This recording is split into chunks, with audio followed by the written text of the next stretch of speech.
for what Steve does in that studio after yesterday. I just saying Shane should leave a list of music for him. It might help him along a little bit. I love that song by Blacks though. Yeah, but it was there all the time. You know that, right? Okay. I used to sing it sometimes, John. When If you cut me, you will see blood. When last you heard on the power break question? The message board is down. We apologize. So. Oh, good. So we can take some more calls because you have no other avenue for a couple more minutes before we give the results, because the message board is down. So those of you who would normally respond via the message board don't have that opportunity this morning. Or actually, maybe you do, because I think Shane said he only get good morning. So you could please send your messages on the poll to the message board. We'll give you about 10 more minutes before we give the results this morning. You see how much things Steve just do? Things just go wrong when Steve not doing it.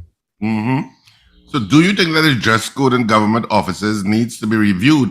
Apparently it's being considered to be reviewed according to a Minister of Public Administration. But didn't we hear that before, Richard? I've never heard them say they were reviewing. I heard they say that before. I heard Minister West say that before. I've never heard that. And it takes long to review things in this country. How far Augustine then change the dress code in the assembly already? Yeah. And it doesn't take long after less time in office. Yeah, all it has to be is a directive to government offices. That's all it has to be. Yes, and say remove all the dress codes. But not all, but all. Armless and all.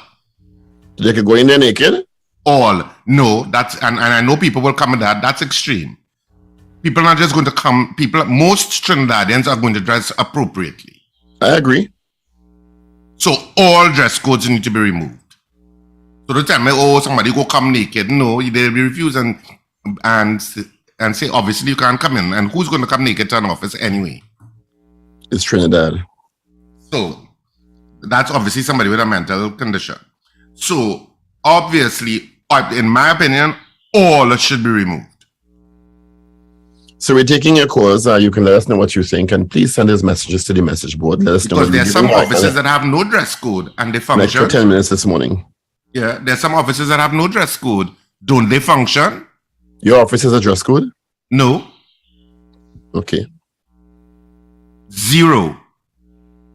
See, and they function? They don't have an issue? Yeah. And nobody comes in a disrespectful manner? No. Precisely. Government services, once they're jumping through the hoop to get government services. And then what I can't take out is the fact that there are windows for 5 or 6 attendants, and 11 o'clock or 12 o'clock all closed. How does that make any sense? Yeah, I don't know. When people generally run away on the lunch hour between 11 and 1 to transact businesses at state entities. I don't understand what you can't stagger it with working hours. It's so hard to say you go for lunch now and you 3 go for lunch 11 o'clock and leave 3 windows open, and then you 3 go come back and the other 3 take over. That's so hard to do. I always talk about the licensing office in St. James because I don't know. I wish that, and it's a woman in charge, or she was, maybe she's retired now, who I have never seen a government agency work so efficiently. That licensing office in St. James. You go there 11 o'clock, 11:15, 12:15, 8 windows are always open. And she comes outside when I went there last, and she says, "Are you getting through? Are you having any challenges?" And in literally half an hour, you enter there, renew your license, take a picture, and you're out of there. They still operate, or they close that one down? They may have closed it down now. I haven't gone for a while. I took a 10-year license last time. Oh, okay. So I haven't gone for a while. It's coming up in about 3 years. But when I went last time, so efficient. And I went at least on 2 occasions before there, and every time, service is unparalleled. So I've always hailed them as one of the persons where the sense of management is because of the senior management at that place. Always efficient. Anyway, we're opening the phone lines. The numbers are 222-TALK, 222-8255, North Americans 866-525-1099, and of course people with the web and the app you know what to do. Yeah. Oh, we are also still taking your votes, by the way, on the message board with regard to, do you think that the dress code in government offices needs to be reviewed? Yeah, this after a woman went into the Treasury building and was told she can't come in because she have arms, because she had on an armless dress. Well-dressed woman, you know, well-dressed. And because she had on an armless, she told she can't come in. Some guard decide that. Mm-hmm. You understand? You say you're applying policy. Anyway, you get a uniform any kind of get an attitude. So the other big story this morning. Sorry. One of our regular listeners says that she was actually that lady who put on the curtain was actually a loyal 102 fan. So good morning, Ali. Yeah, she used to be one of our loyal 102 fans. She do the right thing. Go in the car, pick up she curtain, wrap it on, she said, and go. Where you go to? This is my gun. This is my outfit. Yeah. You can't put me out now. Stupid. Anyway, the Alutrint issue continues to haunt Trinidad and Tobago, with now government being hit with a $2.5 billion lawsuit. No surprise there. Afraid to use the word collapse now. The deal was stopped by the UNC government after it went to office in 2010. And the Chinese contractors of the smelter plant are now suing the government of Trinidad and Tobago. At the time, the Manning administration sought to diversify the economy by building the that plant still exists, doesn't it? Sorry? Does that plant still exist? It does. I think so, you know. It didn't move forward. It was cancelled. No, didn't they start building that? Mm-hmm. And isn't it somewhere in the La Brea area, somewhere there? Because this is when I went. Why I'm bringing this up is because when I went on my jaunt to Cedros Icarcus, we were passing, you know, through so many back roads and whatever. I can't even remember all kind of places I've never been before. You know, Woodland, Candy Village, all sorts of places. But anyway, there was a certain part where we were driving, and there was this facility. And I think one of the persons in the car was saying that they think that's the plant. We have a call. The plant, but I'm not sure. Yeah. But I'm not sure because I was like, wait, did they actually build it? It started building. Good morning. Good morning, gentlemen. When they speak about hole, I thought they were speaking about, you know, those white vests that those young men wear. I thought is that the men at the time I was properly dressed and I went by the passport office. Luckily, when I go in out the road, I always walk with a shawl. So when he said I couldn't come in with the armhole, I just threw my shawl over my shoulder.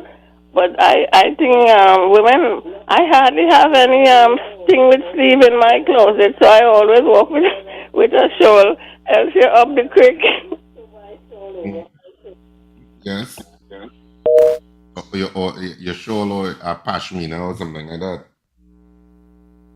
So you had to walk with a shawl, so I guess men that walk with a shawl too. But Wendell just tell me a story because Wendell is saying that what? Let me see. He said his son had to change his jeans because it had patches on it to go into the licensing office in Caroni. Because he wears one of those jeans with patches on it, he had to go and change his jeans to get into the licensing office. That's nonsense now. That's subjective interpretation now. Is a fashion police? Yeah. So I guess if the jeans have holes there, nothing in either. As they call it. If it's distressed, as the fashion term is, they're letting you in. All right, so Karen Sibaran is telling me that what I saw when I was traveling through was not the aluminum Alutrint smelter. He said that was never built. He said that was the TGU power station. So it was the TGU power station, not Alutrint, because the Alutrint smelter was never started. So the TGU, remember that power plant was built to supply power to the smelter. it was, well, the TGU was built to supply Alutrint. Yeah. Yeah. So that's what's standing there, and they use the power for There's a something kind else of, when the plant there's is a stopped. kind of connection, yeah. Yeah. You understand? Thank you, taking your Currency calls. Brad. Sorry? No, just thanking him for the information. Yeah. So Dr. Rowley disclosed last night that the state is being sued by the Chinese contractor because, of course, it was stopped in 2010 or just after 2010 when the UNC. Good morning. Welcome. Good morning. Good morning, gentlemen. Good morning. I had an encounter like that in City Hall. I was well dressed, had a dress pants on just under my knee, and they didn't let me in. I was to leave. So I talked to the security there. I said, so it's a dress pants I have on, wasn't even tied. So I said, if I come in a short skirt reaching me underneath my Yeah, butt. so a skirt can get him, but a dress pants can't get him, and a skirt could be shorter. I mean, it's so stupid when you think about it.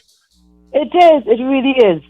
And I really hope they could do some reviews. There's no concern in that policy that they have. I don't want any review. I want 0 dress codes. Because whatever you review and put in place, somebody going to interpret. It's true. That's so very true. Yeah. Have a good day, gentlemen. Same to you. So they have no review. Don't tell me about no review. I don't want no review. Good morning. I think we lost that one. We're taking your calls this morning. We want to know what you think.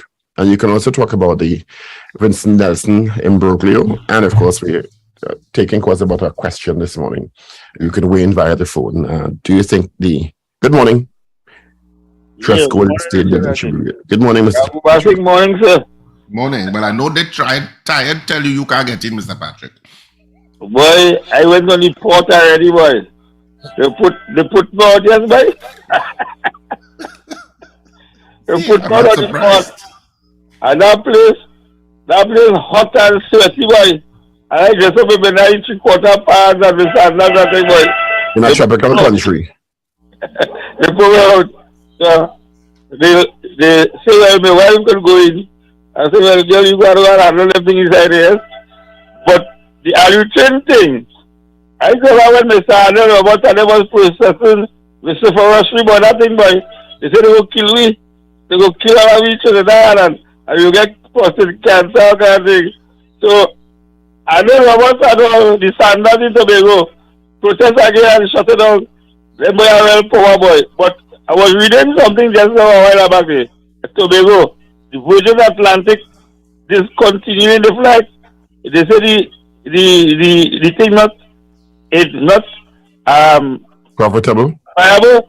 It's not viable, so they discontinue the flight. And now this is the time we trying to push tourism. And that Virgin Atlantic is a main source of transportation between England and Tobago. So let me see what go happen, boy. Let me see how far you go do, boy. Right? But the Allutin plan never come up on stream because they say we don't get cancer. Right? Right, Mr. Patrick. The port and them places, right? As a matter of fact, I went to a church wedding in Arimare, and the pastor for the people, they had an ambulance. Like in God here. Except that that's not a government office. So you could get put on anytime you show your arm, boy. You can't go in heaven with armless. Ah, boy. All right. God will say, no, you can't come in here. You live a good life, but you have one armless, so you can't come into the gates of heaven. Good morning. Good morning. Hello? Good morning. Hello? Yeah. We're barely hearing you. Hello? Hi, good morning. Good morning, caller. Hi, good morning.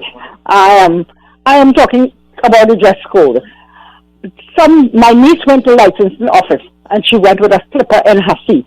They did not allow her to come in there. Is it that they're taking out her license picture with her feet? No. So then why not allow the person to go there? She has to borrow some big sneakers to put in her feet to go in to get licensed. This is wrong. As I understand that they change this dress code and allow people to wear whatever viable for them to wear to go into there. And you can't argue reason with the security guard who turned fashion police, you know. There is no arguing or trying to be logical, you know. Not at all. And look at simply bank. In the banks, they're telling the girls and the bank workers, don't wear their toes outside, don't wear their heel out. What does that have to do with you banking your money? What, they don't know if you had your toes outside when you work for the money, but it's in the bank. But now they want to tell you, don't come in the bank, you can't work, come with them. The workers can't come with their toes outside and the heel outside. They're all behind counter. What does that have to do with the money? Oh God, this is ridiculous, ridiculous. And for years it's been going on and nobody's seen that. And according to the fashion police, they're fashion police. Want to tell you how short your pants. I see a man come with a pants under his knee in the social welfare place, under his knee, a nice, well-dressed short pants. They make the aged man go back out because he cannot come in there with that.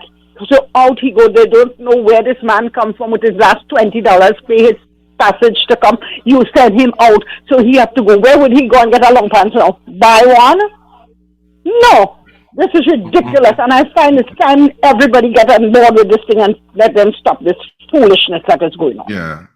Thank you very much. Review is a word in Trinidad and Tobago to be very wary of. That's true. Review Review mean you can take one line out, you know. We will review. Review is a synonym in a Trinidad and Tobago context for inaction. Good morning. Hello. Good morning.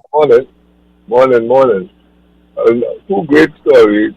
We'll now get where discrimination in clothing arises. The National Lottery Control Board, you cannot wear sandals, short pants to go in there, the cash up price, the change of tickets. Unbelievable. I would like to think someone comes to Trinidad on a holiday, plays a player lotto casually, wins, and now cannot go. According to the level of the prize money, they have to go into NLCs. They will be unable to cash their ticket because they are not dressed properly. And then most jokiest thing ever, back a couple of years ago, a friend of mine, late at night, she got a bad feeling and went to Monto. So she put on a dress and went down. It was around the stomach area.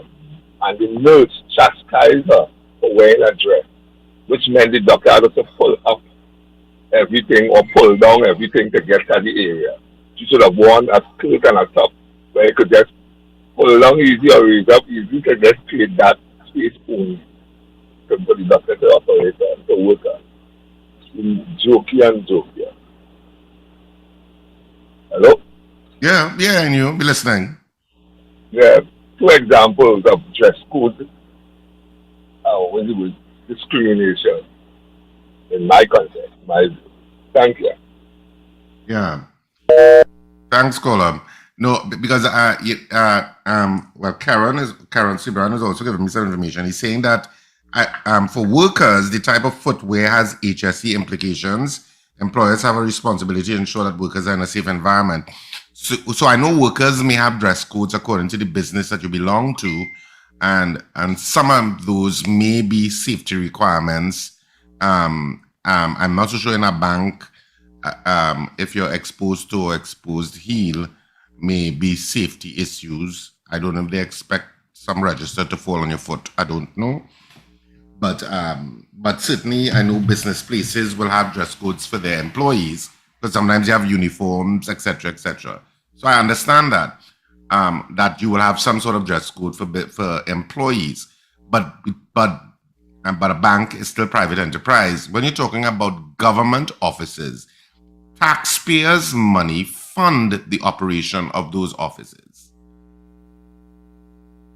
And yet, you are going to get a license, and because you have a patch on your jeans, they're saying you can't come in. You're going to renew your license, and because you have on a sandals or slippers, they're saying you can't come in. You're going to renew a license, and they're saying because you have a strapless on, you can't come in.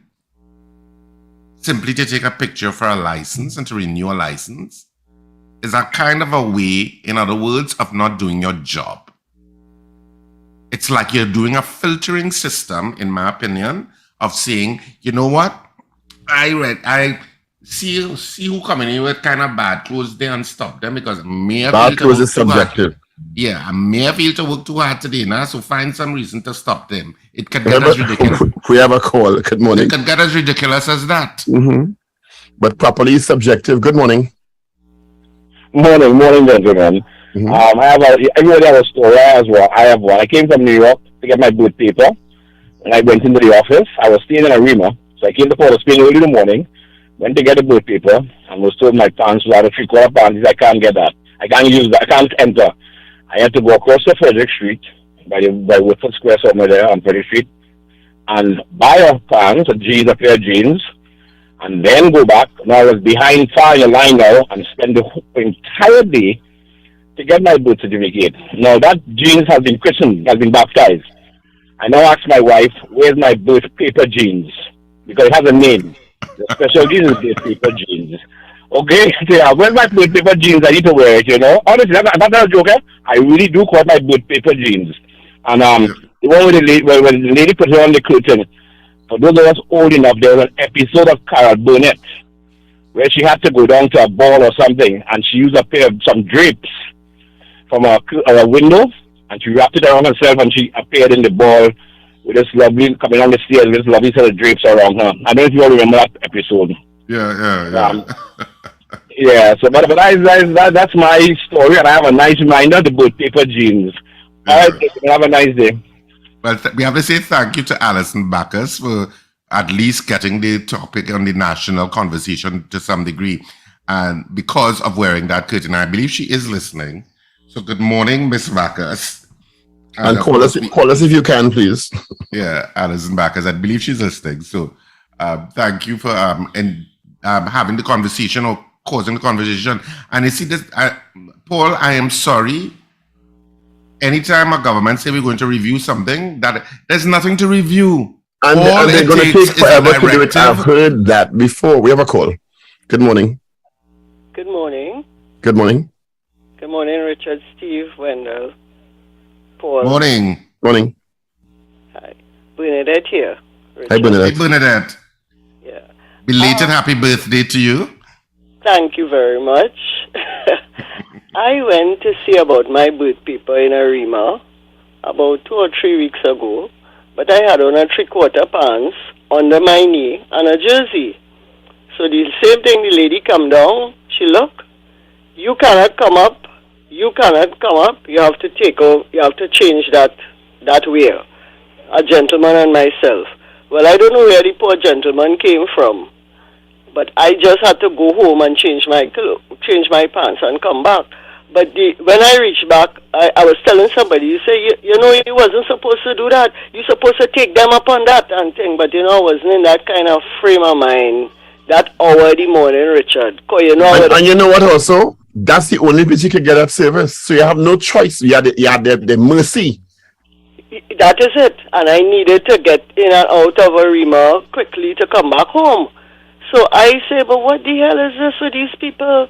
This is real primitive activity I had to deal with. My pants was not even my short pants. So if I come in them short pants where I was wearing now, what do they do? They don't call the police to me? Saying you're being lewd and indecent. Yeah, that is it. Yeah, all of those rules are pack of crap. But as you say, birth people, let me give all you a story. Elder relative of mine went to that same TT Connect. It's TT Connect you're talking about, right? Yes, upstairs by Pennywise. Right, upstairs Pennywise to get her birth certificate. She is married, right? So her birth certificate, her ID card has her married name. She has a marriage certificate, and she's applying for her birth certificate, which will, of course, will be in your maiden name because you didn't born with a married name. True. So your birth certificate will have your original name, but her ID card has her married name. The boy tell her she can't get the birth certificate because the name different. She have to go to Ministry of the Attorney General and Legal Affairs to change the birth certificate to reflect her married name. Wow. And I'm like, what? I said, that makes no sense. I said, what kind of training do they give these people? I said, because how on earth do you change a birth certificate to reflect your married name? Your birth certificate is your birth certificate. What he had to do was tell her, she have to go and swear to her affidavit or whatever, but then... But she has a marriage certificate already, so you're seeing, this was my maiden name. And that all I want is the birth certificate for $25. Just do your job and print it out and give it to me. End of story. And then She have to go and change her birth certificate. You do not change your birth certificate, but all married women in Trinidad and Tobago have to go and change their birth certificate to their married name. Yeah. That is preposterous, nonsensical, and stupid. Because on the thing, And obviously, you're not well trained. Obviously. Maiden name and all this kind of crap. You know. Obviously, you're not well trained. So TT Connect, big fail stamp for that decision. Yeah. So I told her go back. And I told her in that same building, Legal Aid has an office right there. Go to Legal Aid, and I wanted them to go up with you and speak to that idiot. To change anything on your birth certificate requires a court order. Why? Because it's a registered document. But it's common sense. So if you get married 10 times, your birth certificate will change 10 times? Yeah, that makes no sense at all. It's moronic. Yeah, it is moronic. Sometimes I wonder if they really think about what it is they're telling you, you know, or what question they're going to ask. It's because they're applying arbitrarily a rule that really has no bearing in modern day society. True. Like, don't tie a cow by a tree after 6 in the evening. Yes. And them long time laws that's on the books that don't make no sense was when people had plantation and thing. Yes. Wow. It's really, and when, as Richard is right, when you hear it is being reviewed, I have heard the minister say that already. It means it could take 3 years to review. Yeah, 100 years. I might reach 100 and something before they could change them laws. Yep. Wow. Let me tell you something, Paul. All it takes is the Prime Minister giving a directive that government offices are no longer to have dress codes. That's it, and the PSS pass it down. That's all. Because listen to me, and because dress codes are not some legal thing. Dress codes are simply policy decisions made by respective government departments. Right. Take for instance, if you go into a party and they say all white, and everybody is coming all white. You understand? Nobody don't even look at but they will come in their white. Just I get trouble. I do go in the white. No, some people just come in all red for spite. You don't go in the white.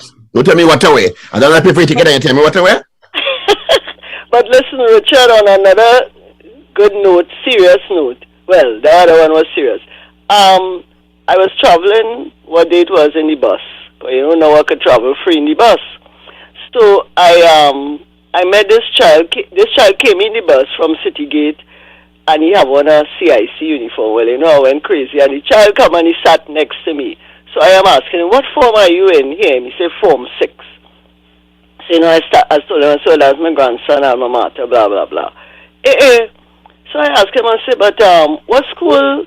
No, I didn't ask him what school. I said, what subjects you doing and stuff like that. And he told me, you're doing science subjects.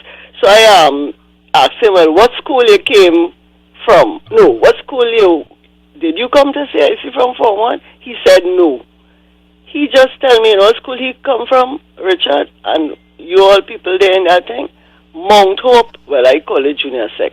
Mount Hope Secondary. Excellent. Right? Mount Hope. Listen, you know what this child told me now? And my heart went out, and I felt so proud.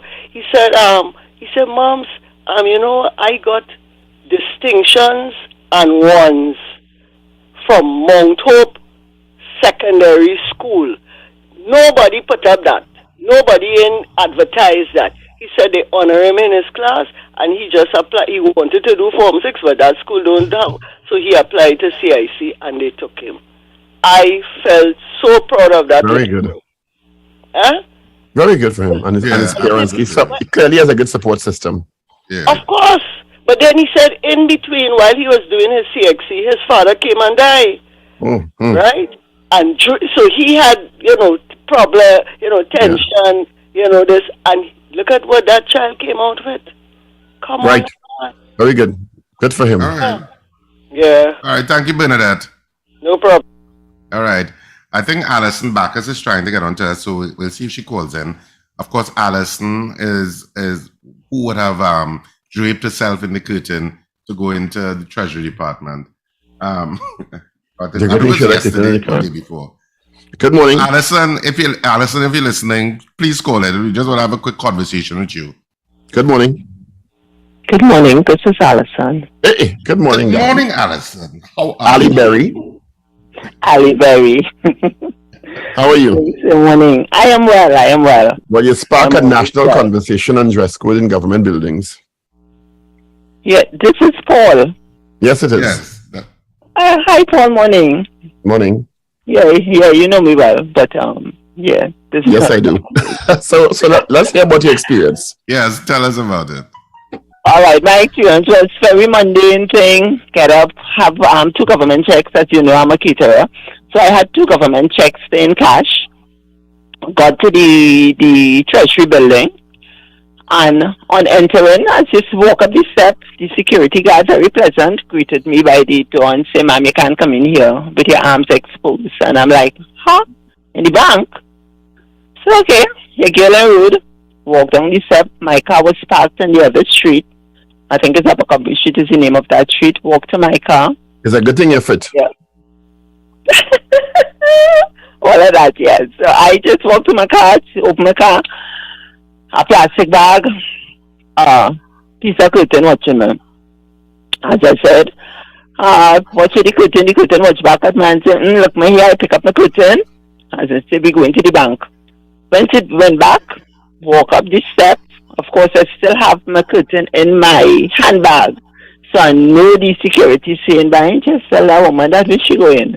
So as I get to the top of the steps, I pull out my curtain. Of course, your girl had a little extra, so she could not have just draped the curtain over her shoulders, shake out the whole curtain and put it on, as I say, like a superhero.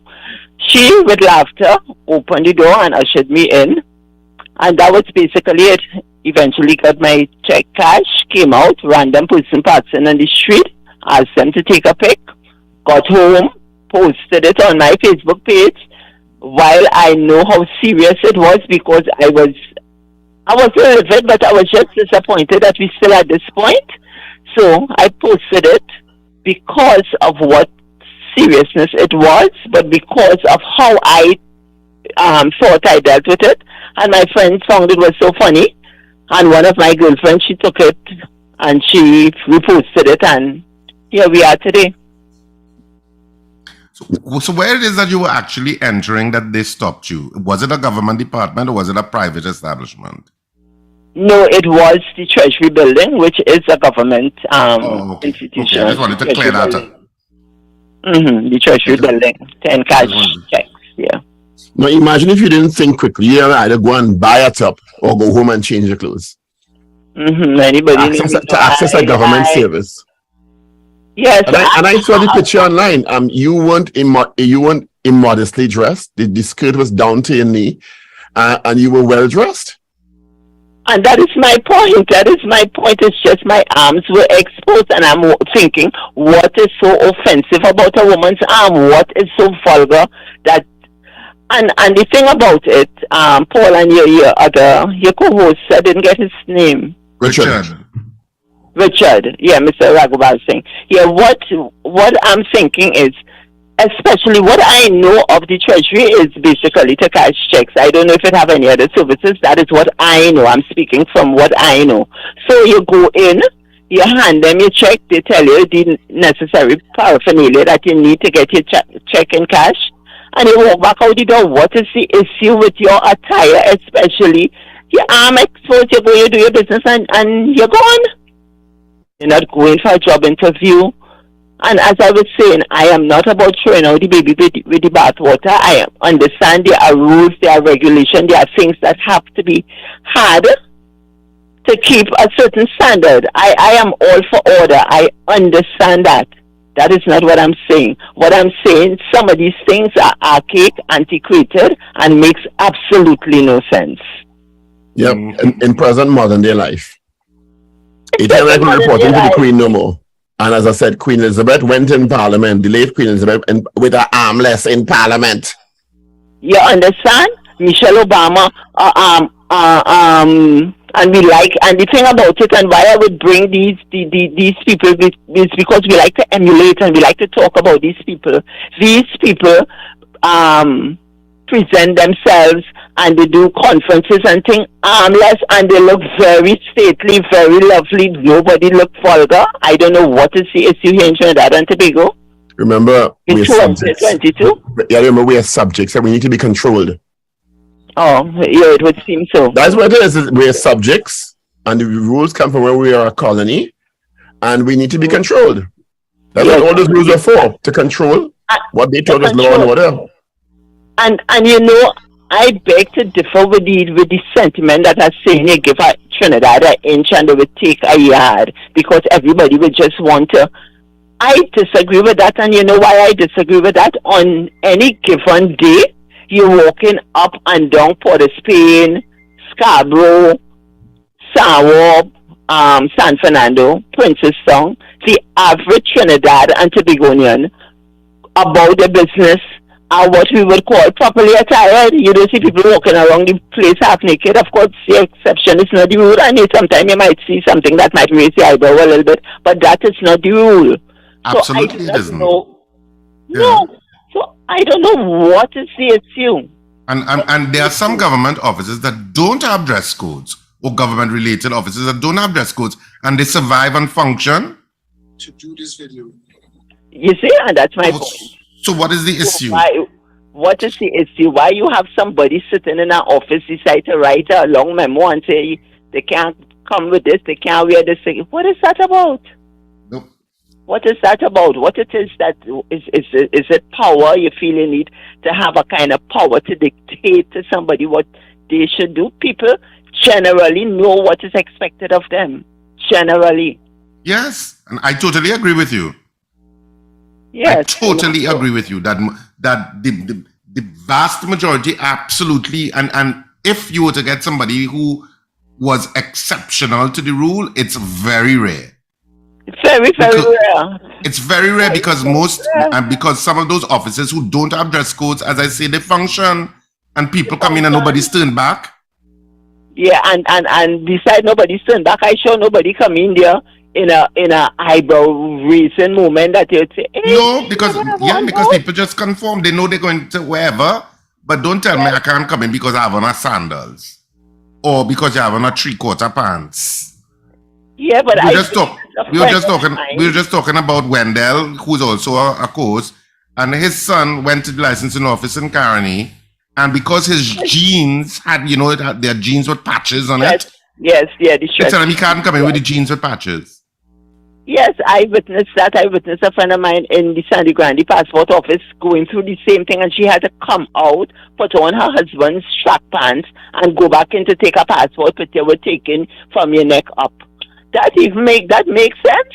No sense whatsoever. So I don't know, and I don't know what's taking them so long. I don't know what it is about. I honestly, it is bewildering to me, and it actually boggles my mind that adult people that's supposed to be intelligent, who think they are cut above the rest and they know better than a lot of us, cannot see the folly in this. Yep. It is absolutely nonsensical. Yep. No arguments from me with regard to that. None. Yes, I hope they would have, really think that they need to revisit and revise a lot of these things. Well, thank you for taking that picture, Alison, because at least it spurred the conversation. Even though they're saying, I think Alison West is saying, well, it's under review, even though I'm very cautious of the word under review in Trinidad and Tobago, because that could mean 10 years from now. But at least it sparked a conversation on an issue that is a burden and an irritant to many citizens accessing services across Trinidad and Tobago.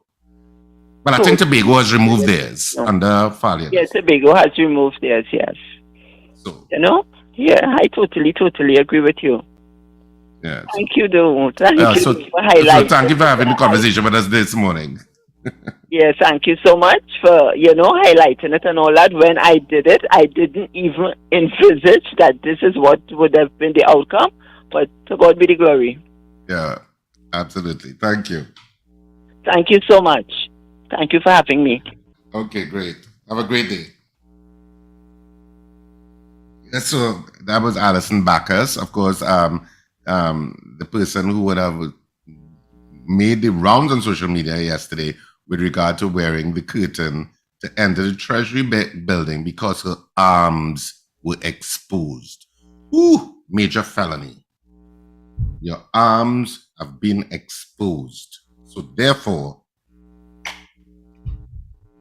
you shall not pass. If Shane was on top of it, you'd have played that quickly. I'm hearing some radio station news about You shall not pass. So like, where's that? Where is that from, Paul? Lord of the Rings. Absolutely, you're right. That's Gandalf. Gandalf. You shall not pass. And you put your staff up in the air and you get lightning come down and thing, right? Yes. So I'm hearing some disturbing news, which I'll seek to verify about Finbar Ryan's geriatric home in Diego Martin, where I don't want to say the allegations on here because I haven't been able to confirm them, but there's some disturbing reports coming out of there about a lack of care for elderly people. And I want to make some calls to the St. Vincent de Paul Society to find out if it's true. And I will report on it afterward. Okay. All right, news is next. Chinos? This is your news bulletin from Power 102 Digital. Good morning. Here's what's making your news headlines to this hour. The Prime Minister has made it